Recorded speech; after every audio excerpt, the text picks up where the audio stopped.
I think probably the first record that hit me musically was Run DMC, Kings of Rock. At the time, they were doing metal-sounding music, but with rap on it.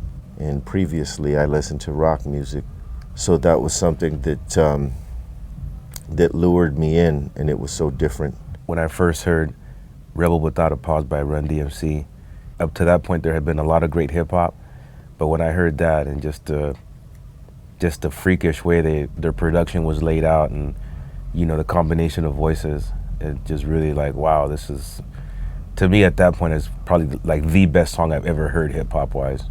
My mom and dad had this really cool car called a Regal, a Buick Regal, had a really cool gangster look, and I was riding around with my friends smoking weed in it, causing trouble, or trying to stay out of trouble, one or the other, yeah.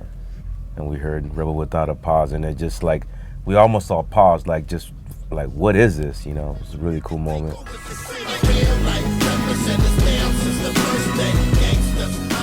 We never planned any of it. It was just, with Muggs, the way he produced things, he very much went on what our vibe was at the time. If we were in dark mood, angry or sullen or something like this, that's what the music would be. If we were in a hyped up mood, like, amped up, that's what the music would be. And all those types of vibes, those different type of vibes gave us different ideas for different songs, different concepts and whatnot. And that's pretty much how we inspired one another, That's the beautiful thing about Cypress, that it's always worked in several manners, and to develop the sound, it doesn't always have to be a meeting of the minds and let's grind it out. It's always been something that it's been easy to approach and express yourself.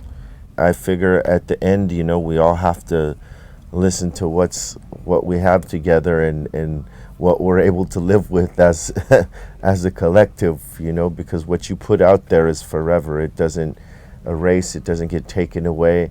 It's almost like history, your history in the recorded time. Fortunately, with working together so many years, when we get in the studio, it somehow all works out, no matter how much time we spend apart doing other projects.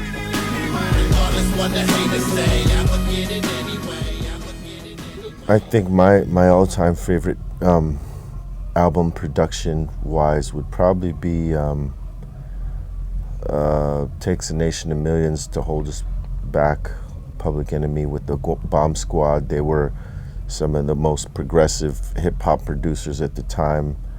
They were doing things that no other producers were doing with breaks and bridges within hip-hop music. It was distinct, it was unique.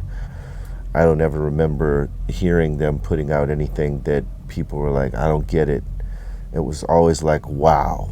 Well, in different genres, I have, different records that I like in rock and roll. I think like Led Zeppelin 4 is a super, really intense, at times emotional record, you know what I mean? And it's just one of those, every now and then it's just like watching a movie that you could watch over and over again. You get this album that you could just listen to repeatedly for the rest of your life, and it always sounds new to you. And those are a couple of records that I still keep in my car, and I'm a little iTunes thing in my music, so I could listen to it whenever I can.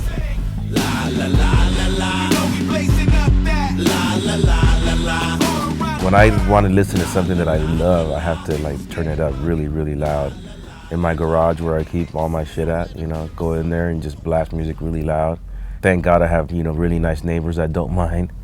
It gives me some sort of like inspiration, kind of like a spark, and it makes me want to think about my music, But I think the best way to listen to music you love is, loud as fuck.